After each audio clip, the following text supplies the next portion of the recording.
Hello everyone, welcome to Shafi Tuts, and in this video I'm going to show you how to turn on professional mode in your Facebook profile in PC.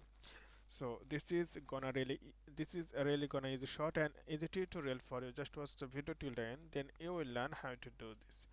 I am opening Google Chrome. You can go any browser you want.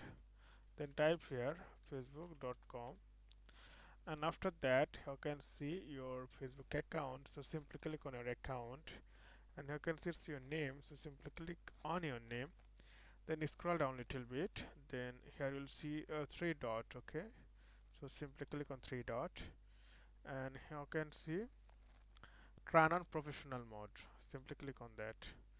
So here are some options like turn on professional mode. You can get paid for your content, grow your audience, see content insights. So simply tap or click on turn on.